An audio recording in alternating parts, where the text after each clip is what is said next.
10월 10일 화요일 황장수의 뉴스 브리핑 시작하겠습니다. 10일 연휴를 마쳤는데 어제 방송에 제 컨디션이 좀 안 좋다 말씀하는 분이 많아서 죄송합니다. 제 몸 상태가 항상 환절기에 좀 오락가락합니다. 자, 요즘 저보고 태블릿 PC에 대한 입장을 밝혀라 하는 분이 많은데요. 이미 이 사안은 쌍방간에 많은 논쟁이 진행되고 있습니다. 저는 좌우가 모두 하나의 목소리로 이렇게 획일적으로 이야기되는 것은 옳지 않다고 보고요. 세상을 바라보는 시각은 다양할 수 있다고 봅니다.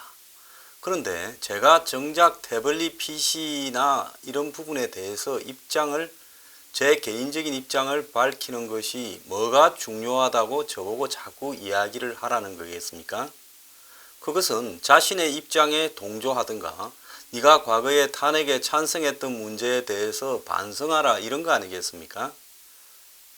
그래서 그런 부분에 대해서 저는 아직도 탄핵에 대해서 반성하지 않습니다.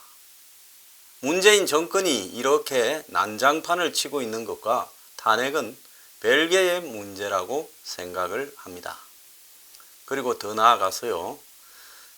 제가 이 태블릿 PC 문제를 할까 하고 생각하고 자료도 준비해 놨습니다만은 안 하기로 했습니다. 왜? 좀 더 두고 보고 어느 시점에서 하겠습니다.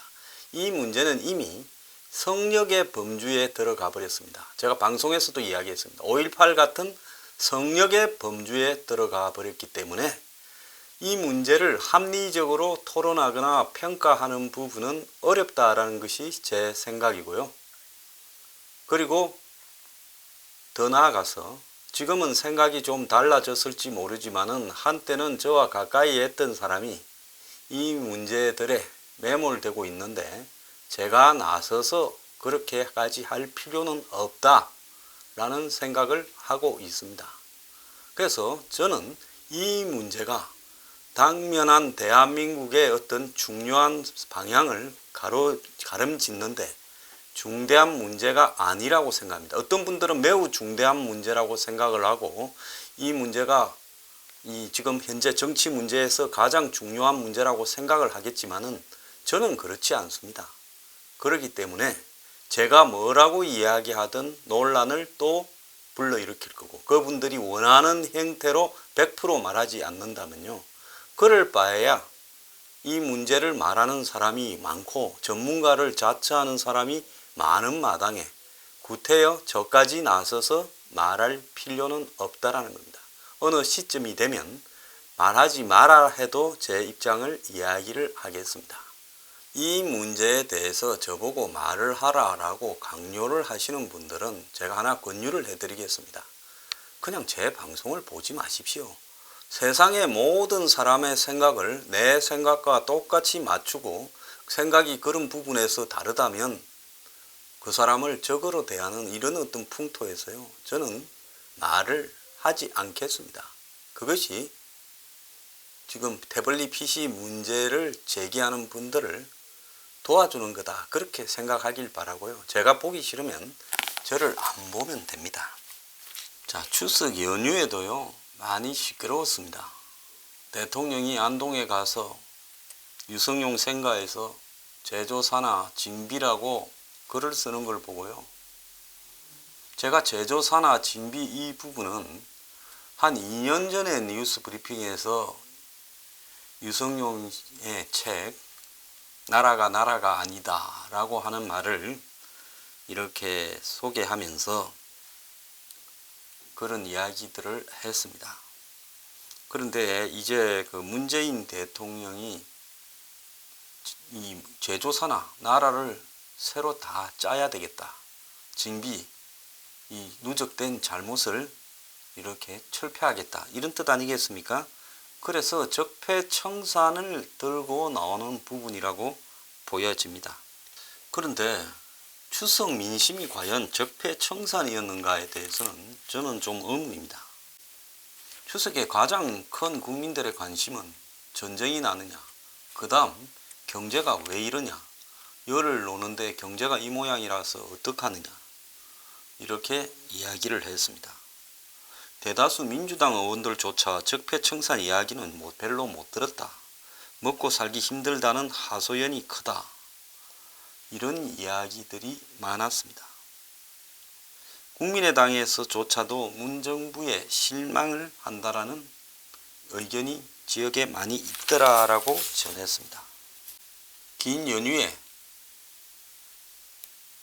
여행 간다고, 차례 지낸다고, 용돈 드린다고, 또 휴가를 간다고 많은 비용이 들어갔을 거라고 합니다.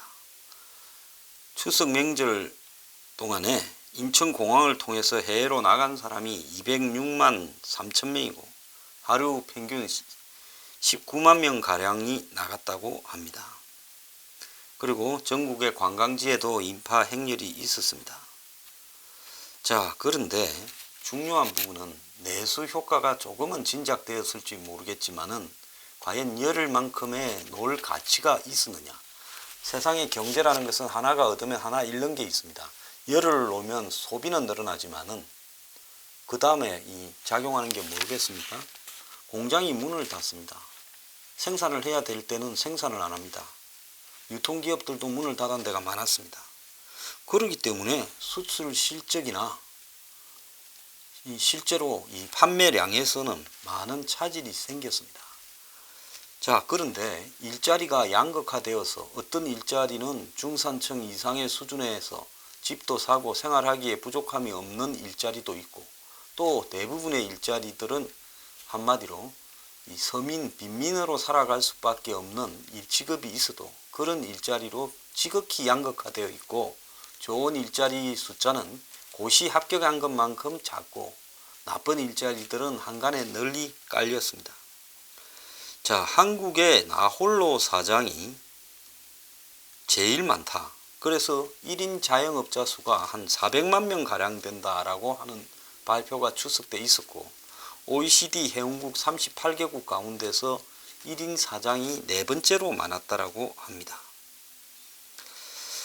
자, 정부는 이 소비 활성화를 위해서 열을 놓았지만은 지금 나라 경제는 엉망진창으로 가고 있고, 이 상황 속에서 소수의 노동자들만 한마디로 중산층 이상의 삶을 가지고 열흘 휴가를 외국도 나가고 하며 골프도 치면서 즐겼고, 대다수의 사람들은 돈이 없어서 주변 근처나 한번 가거나 집에서 보냈을 거라고 생각이 듭니다.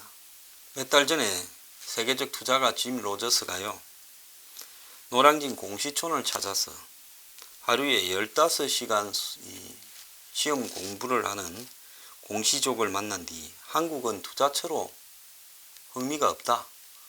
저렇게 젊은 사람들이 공무원 되려고 공부하는 나라에 무슨 미래가 있겠느냐라고 이야기를 했습니다. 공무원이 되면 1년에 115시간 덜 일하고 민간 부분에 비해서 연봉은 1,100만 원을 더 받는 걸로 되어 있습니다. 자, 이런 상황에서 이런 사회 구조를 추석 연휴 기간에 대통령이 한마디로 고민을 해서 어떻게 이 나라를 시스템을 근본적으로 새로 바꿀 거냐. 지난번에 세계 경제 포럼에서 조사한 경쟁력 분야에서 한국이 중국 바로 위에 있었습니다. 한 칸 위에요. 36인가 그랬죠. 그런데 한국의 가장 큰 문제는 노동 경쟁력이라고 나왔습니다. 그러면 대통령이 제조 산하를 한다면 적폐청산을 먼저 생각할 게 아니라 한국의 노동 분야의 경쟁력을 어떻게 높일 것이냐라는 부분을 가지고 가장 큰 고민을 하는 것이 그야말로 올바른 제조 산하라고 생각을 합니다. 문재인 대통령은 취임하고 난 이후에 국민에게 비정규직의 정규직화, 그리고 최저임금 만원, 그리고 의료보험의 전면급여화, 탈원전, 이런 많은 이슈들을 던졌습니다. 이 모든 이슈들은요, 돈을 쓰거나 소모되어야 될 어떤 그런 이슈들이지, 한마디로 국가를 위해서 지지율 희생을 각오하고 얼마나 이 반대층을 만들더라도 투철하게 한국 사회의 후진적이고 낙후된 시스템을 고쳐야 되겠다라는 결단을 보인 적은 한 번도 없었습니다. 전부 다 논쟁적 이슈거나 뭘 해주겠다 하는 거나 뭘 못하게 하겠다라거나 누구를 깜빵으로 넣겠다라는 것밖에 없었고요. 우리 모두가 시시하지만은 근본적으로 한국이 노동개혁 없이 선진국으로 갈 수 없고 노동개혁 없이 경제가 성장할 수 없다라는 부분에 대해서는 철저하게 침묵을 했습니다. 그 노동개혁의 핵심은 뭔가 하면 민노총과 한국노총이 장악하고 있는 한국의 이 노조 시스템, 그리고 그것이 노동과 관련된 법과 제도 조건에 영향을 미치는 것, 그것이 가장 큰 노동개혁의 저는 쟁점이라고 생각하는데, 이제 이것은 아예 개혁의 대상에조차도 빠져버렸고 노동 쪽의 요구를 정부가 얼마나 수용하느냐라는 문제로 변질되어 버렸습니다. 그러면서 추석 기간 내내 이명박 대통령의 BBK라든지 이명박 대통령의 이 국정원과 관련된 이 문제, 이런 것들이 이슈화되면서 적폐청산에 초점을 맞추고 있었습니다. 그런데 이 적폐청산이라는 거요, 저는 적폐청산 필요하다고 봅니다. 하지만은요, 그 적폐청산은 한마디로 나라의 근본적인 시스템을 전부 다 고쳐가겠다라는 정치 중립적인 데서 출발해서 부패와 관련된 문제에 있어서는 한마디로 성역 없이 다 정리를 하겠다라는 그런 어떤 입장에서 적폐청산이 되어야지, 정치적으로 상대 진영을 완전히 제압하는 용도로서의 이 초점이 맞춰진, 애초부터 기획되어진 적폐청산은 성공할 수도 없고, 또 더 나아가서 그것이 대중의 지지를 끝까지 얻을 수도 없다라는 부분을 명심해야 될 거라고 봅니다. 여태까지 문민정부 들어서 모든 정권이 적폐청산을 내세웠습니다.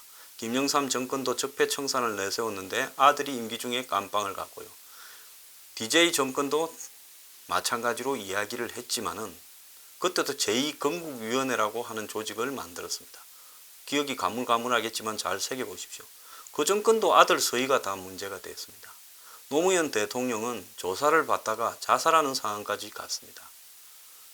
자, 그 다음에 이명박 대통령, 지금까지 그분 참 이렇게 어지른 데 비해서는 잘 빠져왔습니다만은 그분도 측근들이나 형님이나 다 깜빵에 갔습니다. 그리고 박근혜 대통령 지금 구치소에 있습니다. 자, 정권마다 전 정권을 적폐청산하려고 했습니다. 김영삼 대통령, 전두환, 노태우 깜빵에 보냈고요. 그리고 DJ 대통령, 김영삼 대통령의 측근들을 깜빵에 보냈고, 그 다음에 노무현 대통령, 또 박지원까지 깜빵에 보냈습니다. 그리고 이명박 대통령, 박연차를 비롯해서 노무현 대통령 측근 깜빵에 갔고, 노 대통령은 불행하게 마감을 했습니다. 그 다음에 박근혜 대통령, 이명박 대통령 쪽을 열심히 뒤졌지만은 그 정권은 뭐가 무능했어요.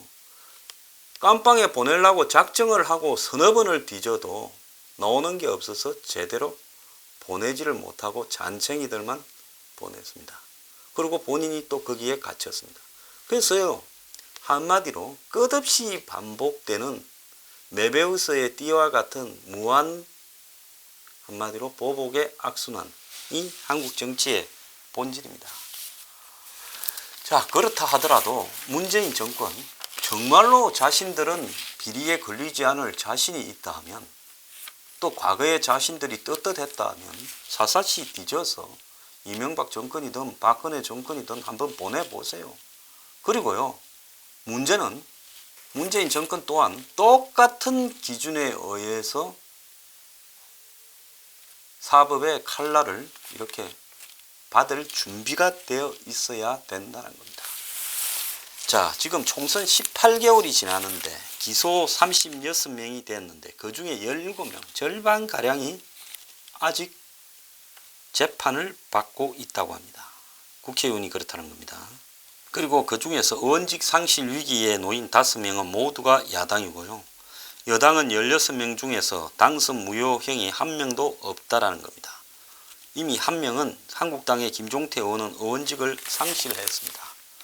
자, 이 부분에 있어서도 적폐청산이, 이것도 적폐죠. 왜? 선거 부정 적폐인데 공정하게 되지 않고 있다라는 부분이고요. 그리고 지금 이 현 정권은 이명박 박근혜 정부 시절의 문건을 대거 공개하고 국정원의 적폐청산을 한다면서 국정원과 관련된 내용을 대거 공개하고 있습니다. 자, 국정원의 적폐는 뭐겠습니까? 국정원이 정치에 개입하는 것이 국정원의 적폐인데요. 지금 국정원의 적폐를 갖다가 청산하려면 국정원이 정치에 개입하지 못하고 간첩만 잡게 해야 되는데, 국정원이 적폐를 청산한다면서 스스로 국정원 안의 문건을 다 공개하면서 적폐의 한가운데로 뛰어들고 있습니다.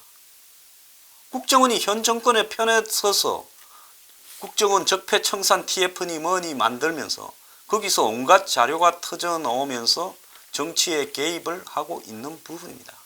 정말로 국정원의 문제를 정리한다면요, 국정원장이 조용히 검찰총장에게 자료를 전달하고 검찰총장이 거기에 따라서 수사를 지시하면서 한마디로 이런 정치 이슈화 되지 않고 수사 결과에 의해서 사법 처리만 하면 되는 겁니다.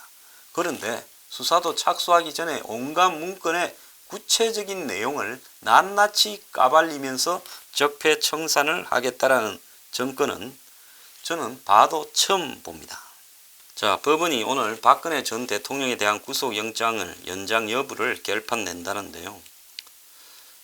자, 그래서 이 석방 때는 재판에 출석을 보장하기 어려워서 계속 가둬둬야 된다 하는 거고, 추가 혐의로 또 구속을 하는 것은 기본권 침해라는 의견도 있고 법조계에서도 의견이 엇갈리고 있다고 합니다. 현 정권은 대처할 능력조차 없는, 제가 볼 때 정말로 무능하다고 봅니다. 그 박근혜 전 대통령을 대상으로 조리돌림을 계속하고 있는 모양을 보이고 있는데요. 저는 무슨 SK나 다른 기업에 관련되는 뇌물 부분 적용을 한다라는 부분은 좀 졸렬하다고 봅니다. 그쯤 했으면요, 석방을 해서 재판을 해서 재판 결과에 따라서 처리하는 것이 맞다라고 봅니다. 전 박근혜 대통령 별로 좋아하지 않지만은 균형적인 시각으로 봤을 때 새로운 추가뇌물, 즉 이 재단을 만드는 것과 관련된 추가뇌물이 밝혀지지 않는 한 석방 상태로 재판을 받게 하는 것이 공정한 입장이라고 봅니다. 지금 현 정권이 어쨌든 가둬두고 오랫동안 재판을 하려고 하는 모습은 옛날에 TV 생중계를 재판을 하겠다라고 했던 그 마냥 저는 옳지 않은 문제라고 생각을 하고 있습니다. 한 언론에요, 여론조사 전문가들이 문 대통령 지지율이 연말까지 60%대를 유지할 거라는 여론조사 전문가들의 의견을 소개했습니다. 자, 경제, 안보 여러 가지 문제가 있는데도 문 대통령의 지지율이 60% 초반대에서 연말까지 갈 거라고 이야기를 하고 있습니다. 45%가 콘크리트 지지층이 균열을 보이지 않고 있고, 자, 그것은 지난번 대선에 획득한 41.1%에 추가적으로 좀 더 보태진 콘크리트라고 합니다. 그래서 문 대통령을 지지했던, 대선에서 지지했던 계층은 90%가 여전히 지지하고 있기 때문에 여기에 다른 표들을 조금 보태면 60%는 무너지지 않을 거라고 이야기를 하는데요. 저는 이렇게 말을 하는 여론조사 전문가들에게 정말로 불쌍함을 표시합니다. 저는 확실하게 무너질 거라고 생각을 합니다. 지금 10월달, 11월달, 12월달이면 50% 미만으로 떨어질 거라고 저는 보고 있는데요. 왜 그런가 하면 이런 식으로 지금 지지율 관리를 하겠다는 것은 박근혜 전 대통령이 콘크리트 지지층이 있다. 박근혜 전 대통령의 콘크리트 지지층은 처음에는 40%다가 나중엔 30%로 후퇴했는데 나중에 탄핵당할 때쯤에는 한 자리 숫자로 떨어졌습니다. 콘크리트 지지층이라는 것은 어디에도 없습니다. 다만 쇼로 국민을 언제까지 좀 더 속일 수 있는가 하는 그 테크닉에 달려 있겠죠. 그런데 같은 쇼를 오래 하면 지겹습니다. 저는 추석 기간에요. 야, 이거래가 안 되겠다. 정말로 나라를 올바른 방향으로 끌고 가야 되겠다라는 대각성이 있기를 바랬는데 추석 기간에도 여전히 적폐청산과 쇼로 이 정권을 끌고 가겠다.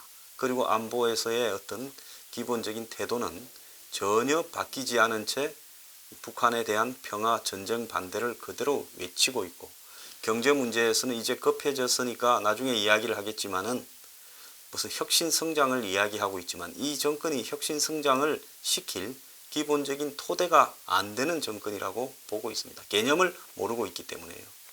그래서 이 정권은 안보와 경제에서 무너지면서 연말 전에는 지지율이 50% 미만으로 떨어질 거라고 저는 감히 예측을 합니다. 추석을 지나고도요, 여전히 어떻게 꼼수를 더 쓸까만 생각하지 정신을 못 차리고 있습니다.